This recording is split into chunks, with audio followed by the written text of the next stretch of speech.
Hello po, isang magandang araw po sa ating lahat and kumusta po kayo? Welcome po sa channel po natin, no. Sa ngayon po nasa Aquarius tayo, no, or sa lahat po ng tao na isinilang po under the zodiac sign of Aquarius, no. Ito po yung reading para po sa inyo. Tawas po ito, guys, so be reminded lang po na hindi po lahat ng tao po may sakit. Ito po yung intention ko is malaman po natin kung ano po nangyari sa inyo or kung ano po yung mga nararamdaman nyo para hindi na po kayong mag-alala, no. Kuminsan kasi galing lang po yan sa stress, galing lang po yan sa sobrang pag-iisip. Pero just in case po talaga pong grabe, no, meron po akong ibibigay na sample na pwede po ninyong gamitin na pansamantala pong gamot, no.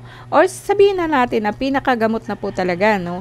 Lalo na pagdating po sa herbal, no. Buong puso po akong naniniwala na ang lahat po ng gamot po sa atin ay bigay lang po yan ng kalikasan, no.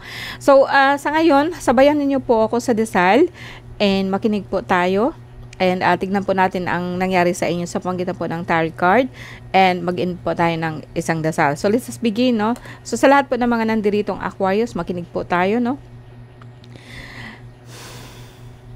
Iniibig ko ang aking Diyos, Diyos ng mga Diyos, Panginoon ng lahat ng Panginoon, may gawa ng lahat, makita at di makita, ang buong puso, buong pag-iisip at ang buong kaluluwa. Bigkis ko ang kabutihan ni Jesucristo, takip sa dibdib ang baluti ng pagkamatuwid. Taglay ko ang kalasag ng pananalig kay Kristo bilang panangga at pamatay sa lahat ng nagliliyab na palaso ng mga masasama. Si Yahweh ay batong di matitibag, matibay kong muog at tagapagligtas. Ang Diyos ay sa akin nag-iinat, tagapagtanggol ko at aking kalasag. Ako'y kawaan o mahal kong Diyos, sangayon sa iyong kagandahang loob. Mga kasalanan ko'y iyong pawiin, ayon din sa iyong pag-ibig sa akin. Sa lahat ng masasama, ako'y ipaglaban sa kuko ng mga mababagsik, huwag mo akong pabayaan. Amen. And sa lahat po ng mga nandito po ngayon, sa pagitan din po ng pangalan po ng Diyos Ama, Yod-Heh, Vav-Heh, declaring His love, His protection to cover all of us and sa lahat po. Jesucristo, Hallelujah, Hallelujah, Hallelujah. Okay, let's begin, no? So, Aquarius, sa lahat po ng Aquarius na nandito po ngayon, tingnan po natin kung ano po nangyari sa inyo. So, magbibigay po ako, I think 3 card, no? Para kahit paano po, makita talaga natin kung ano po yung nangyayari po sa inyo talaga. Diretso na rin po ito, guys, no? Minsan po, pwede ko ring tingnan kung may mga bagay po kayong dapat po malaman, no? Aquarius. January 20 hanggang February 18. Aquarius.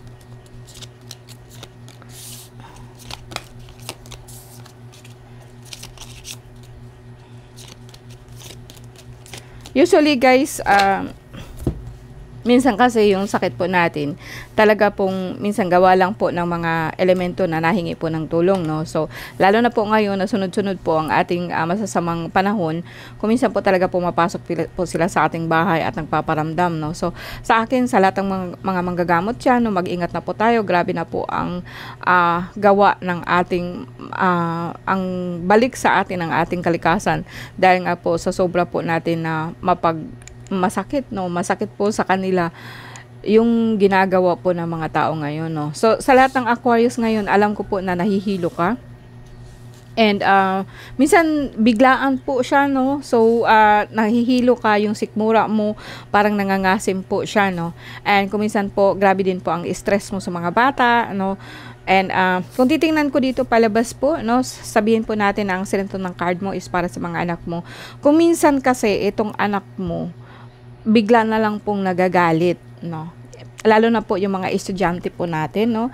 So, ang nakita ko dito sa inyo is like yung mga anak mo, hindi mo nakilala yung mga anak mo, bakit nagkakaganito sila, lagi po silang galit, utusan mo, agad-agad po nagwawala, or kung sakali po na ikaw po ay isang Aquarius na nakikinig ngayon na para sa iyo ito, no, isa ka pong estudyante.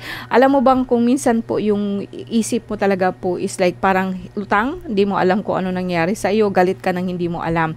Dahil po ito sa isang elemental po na nakakulong po siya and galit, ito'y pamilya lang po, no.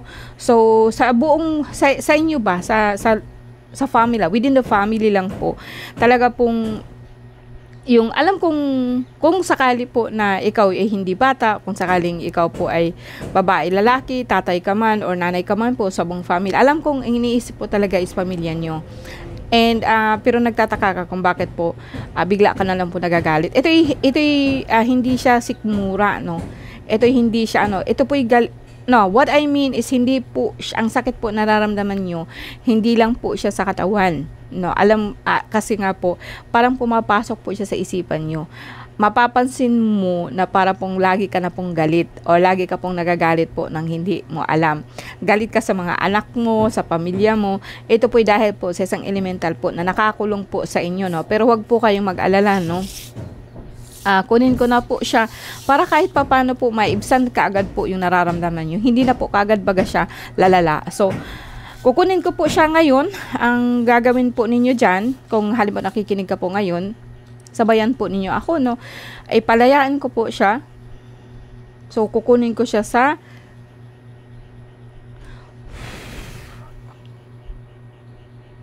now, ang gagawin po ninyo guys, no, kung meron po kayo dyan efficacent oil or meron po kayo dyan medyo maanghang, so higa po kayo, tapos itong sikmura po ninyo, i-ano po ninyo itong kamay nyo, no, so tatayo po ako ha. So itong kamay ninyo na dito, alisin niyo yan, tapos i-ano nyo dito po sa pinakapuno na at ibaba. So ibaba talaga siya, ibaba 3 beses, no. And then, hilutin ninyo lahat yan siya pababa. Kung meron po kayong efficacent oil, may finamic po, no? No, Aceite de Manzanilla. What I mean is Aceite de Manzanilla. And, pwede din po yung kung ano pong meron kayo dyan na maanghang. No, then, hilutin po ninyo yan pababa. So, as I said, etong daliri nyo, ilagay po nyo dito sa baba. Tapos, ibaba siya. Para mawala po kaagad yung nararamdaman ninyo na panghihilo. Or sabihin po natin na nahihilo kayo or bigla po kayo nagagalit, no. Actually, connected po siya sa sikmura. Ito po dahil nga po sa sinabi ko pong elemental, no. So, tingnan natin ulit, no.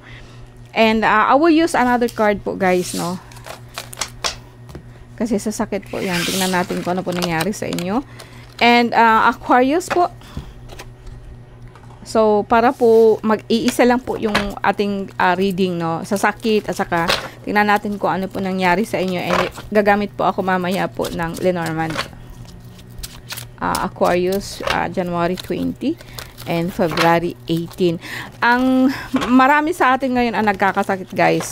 Dahil nga po sa dumaan po na bagyo, no. Ngayon, pag naglala po siya, no, kasi eto talaga nakita ko, kung ang pananakit po ng sikmura ninyo, bumaba na po siya hanggang dito na po sa inyong balakang. So, sabi ko kako is medyo sabihin po natin na medyo grabe na. Pero, ang mga binti kasi ninyo is parang etong binti nyo nangangalay. Ito yung mga sintomas lang po ha, na pangangalay po ng inyong binti, masakit po siya. No, not masakit, ngalay siya, no. And mas mararamdaman mo siya kapag ikay nakahiga na. And yung lower back mo talaga pong masakit, no? And may tama po kayo talaga pong sa sikmura. Ito talaga guys, additional po dito sa card po natin, makikita ko po na ano na po siya, no? Medyo malala na, no? Pwedeng sabihin ko po sa inyo na yung kapitbahay po ninyo, no? Masama po yung intention niya sa'yo, tinitira po niya kayo sa talikuran, no? Parang sinasaksak niya kayo spiritually sa talikod, no? Kaya yung lower back niyo talaga masakit. Ang ngalay po niya hanggang sa paa, balakang, baba. And kuminsan may tama po kayo sa ihi.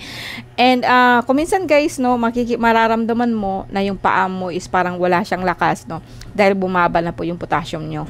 Just in case po na ito po yung situation nyo or scenario po natin, no, pwede po kayong tumawag po or mag-PM po sa akin. Ang video ko guys, lahat po yan, may description po yan sa baba.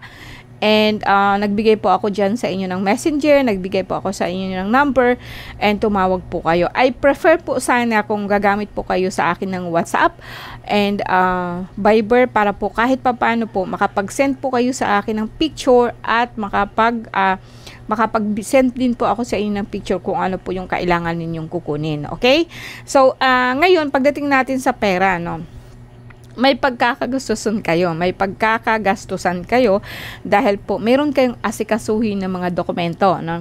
Although alam ko po na naiinis ka na, na ano ka na, kasi pwede pong sabihin natin na yung kapitbahay nyo, pwede pong mauwi po ito sa barangayan, no?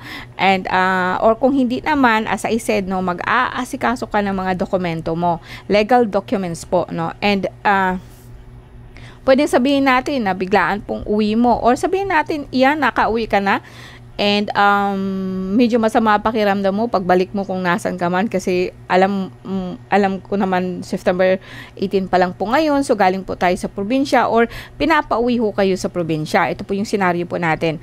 Pero just in case po na nandyan lang po kayo, so ang sinabi ko naman sa inyo is yung kapitbahay nyo or kapitbahay niyo doon sa kung saan ka po nanggaling. Kasi meron po ako nakitang 4 of Wands, which is kung saan ka nanggaling sa family mo, no, na nag-reunion kayo, nagkaroon po kayo ng ano doon. Kaso lang, doon kasi mismo nangyari po itong parang saksakan, parang ano, pwedeng sabihin po natin na may ininom ka na hindi maganda, no? And mauwi din po ito. Like sabihin po natin sa ngayon, may travel po kayo, pero hindi ko alam ko po na etong at the end of this card is like meron ho kayong travel, uuwi po kayo or something, kaso lang wala ho kayong dalang pera, no, parang kunti lang, pero you trust yourself po na magiging okay naman po, kasi dalawa po itong kabayo, no? Kahit sabihin natin na uwi ho kayo na wala ho kayong pera or pakiramdam niyo kulang, hindi sapat yung pera niyo, maging okay din po guys, no? Magiging okay din po yung pagdating niyo doon. Kumbaga sa akin, maiunat-unat mo kung ano yung meron ka. Okay, kung ano yung nasa sa iyo, ano yung dala-dala mo, no? Parang habang kumbaga sa akin, habang papauwi ka, iniisip mo wala kang pera, pero hindi mo alam, nauunat mo siya, tapos mas ano, along the way, parang madadagdagan pa siya, kasi Knight of Pentacles po, dumating po dito, no? So, it's card of movement po talaga, no? Pwedeng sabihin po natin na nag-asikaso ka ng, talaga pong, kung hindi ako magkamali nito, mag-asikaso ka po ng dokumento ng lupa. No, lupa, and kaya mo naman guys, no, kahit sabihin po natin na mayroon kang inaasikasong mga lupa, dokumento ng lupa, no, and paggagagastusan mo, pero malaki po kasi ang halaga niya. So along the guys is good para sa akin, no, magiging okay po siya. Just in case naman po wala po kayong lote na aasikasuhin, pwede pong sabihin po natin at the center of your card, parang irritable ka na po, gusto mo nang umuwi, or sabihin po natin na gusto mo na talagang umuwi kung nasa ibang bansa ka po ngayon, minsan kasi naiinis ka na po kasi lagi na lang po silang hingi ng pera. Kaya iniisip po naman po kasi paano ako makakauwi. Gusto ko nga po sanang umuwi, kaso lang wala po akong pera, hindi po ako nakapag-ipon, no? Ito po ang dahilan kung bakit po nagkakaroon ka ng problema. Nagkakaroon ka ng problema sa tiyan, masakit ang ulo mo, naglalapot po ang dugo mo. And sad to say, yes, pwedeng nagmamanifest na po ito sa katawan po natin, pero ang gusto ko lang pong isipin guys is like, everything is possible. Pwede mo siyang gawan po ng paraan anytime, kahit po yung pera mo, sinasabi mo na kulang ka, by the end po siya guys, magiging okay naman po sa inyo. Sa lahat po ng Aquarius dyan, no, makinig po kayo sa akin, no, or pakinggan po ninyo ang gusto ninyong gawin po ninyo. Huwag po kayong mag-isip na kulang ang pera ko, no. Kung gusto mong umuwi ka, ano. And if ever naman po, be practical ba, no? Kasi sa akin, kung nasa ibang bansa ka, it's okay, no. Pwede ka po mag-extend, pwede ka pong umuwi, balik, no? Kasi hindi ito mangyayari sa inyo kung natuto po kayong magtipid. Hindi na magtitipid, kundi pinipigilan po ninyo ang sarili niya, ipadala po ang lahat po ng kinita ninyo. Didisin sana po meron ka pong kahit konti para po sa inyo. It's okay, it's done, nangyari na po yan. So kasi kung tutuusin po, may natulong po sa inyo, ano? Eto, kahit marami kang gagasusan, may lalaki na tumutulong po sa inyo. Sabihin po natin, in nature po na tumutulong talaga sa inyo, no? Isa po siyang hari. So, malawak na po yung nasabi ko sa inyo, dami na po, no? So, mas lalo pong hindi kayo para po, may problema, yes, pero hindi siya yung talagang totally na bagang sabihin po natin na walang pag-asa. There is always hope, no, sa lahat po ng nandidiyan, lalo na po sa ibang bansa, mga daddy, mga mami po na nagsisikap para sa mga anak, pinadala lahat po ng kikitain nyo or kinikita ninyo, pinapadala nyo sa pamilya. Kuminsan kasi talaga, no, marami tayong pag-uusapan tungkol dyan, no? Alam kong lahat po yan, kayo gusto niyo maging okay po family niyo, no? So, yeah. And sa akin, okay po, as I said, no? Lahat po ng problema, lahat po ng ano ninyo is magagawan po siya ng paraan. So, lahat po ng Aquarius ngayon, you are air sign, no? And magaling po kayo sa pera. Magaling po kayong dumiskarte, no? So, gamit po tayo guys ng ano, gagamit po ako. I have 15 minutes now. Gamit po ako ng Lenormand para shortcut. Ito ay parang pinaka-finale po sa ating reading po for today.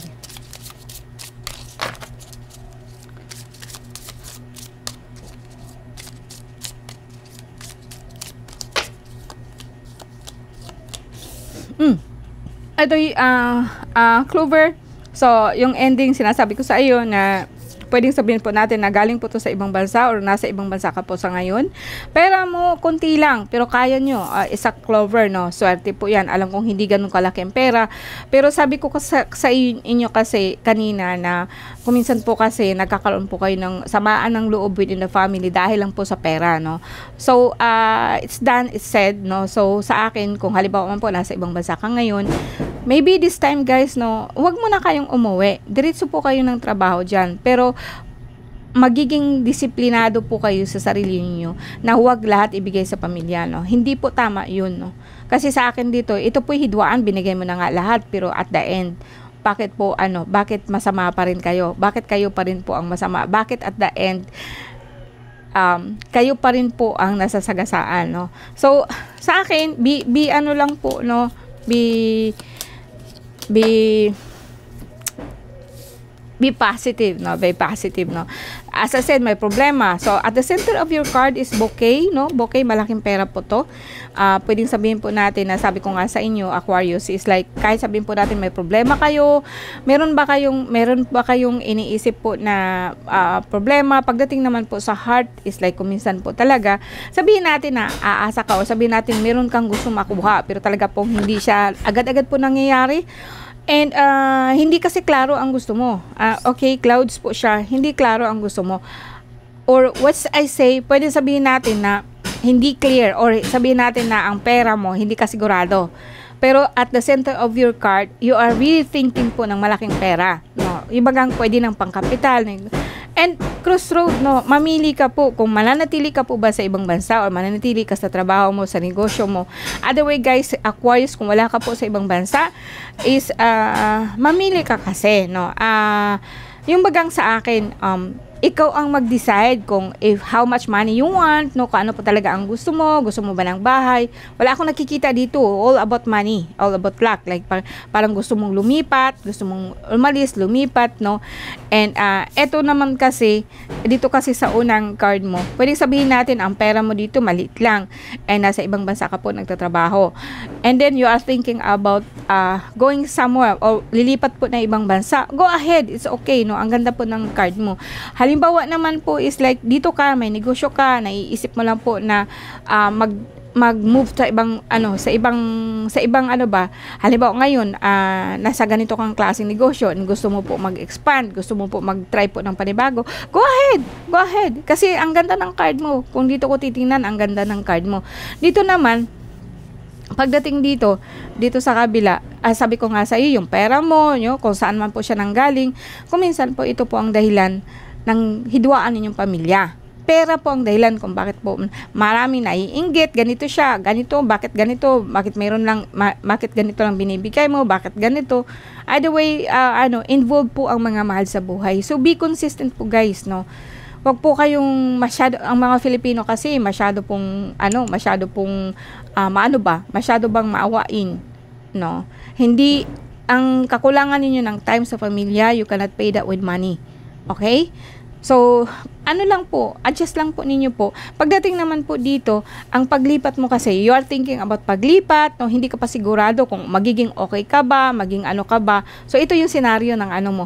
Dito naman, pagdating naman dito ngayon sa Oh, guys, ito ha, you will decide kasi yung pera kasi involve si hubby or involve si husband or involve something like meron ka pang ibang involved na kaibigan or kasama po. Kaso lang you will decide kung ano ba, okay ba kami, maging okay ka pa. You will still crossroad, no. Para sa akin, guys, no, kung sakaling meron kayong kasama, meron kayong kasosyo, no, I think mag-isip ka muna kasi mas okay sa akin kung handle mo o kung sabihin po natin na kung may kasama ka talaga sa negosyo, meron po ako niyan na pwedeng pang bind po na magiging kampante ka po pagdating ng panahon na yung partner mo hindi magtataksil sa'yo. Kung sabihin po natin na may involved po itong iba, like si third party involved dahil po dito sa gizmo pero you are not so sure, so ang gagawin po, check mo, i-check mo, no? Wala akong nakikita ditong traitor, parang wala akong nakita ditong third party ngaya. Halimbawa ngaya, yung asawa mo mayroong iba, kaya lang po may umaali-aligid po sa asawa mo. So be aware. Okay? So that's it, guys, no? We have 20 minutes now. Maraming salamat po sa inyo, no? Let's end our prayer sa panghuli po, no?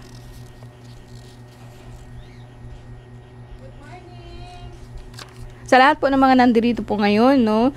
Ave Maria, Gracia Plena, Dominus Tecum, Benedicta tu in mulieribus et benedictus fructus ventris tui. Jesus Sancta Maria, Mater Dei ora pro nobis, peccatorus in hora mortis nostra. Amen. Maraming salamat po sa inyo, guys, and thank you very much po.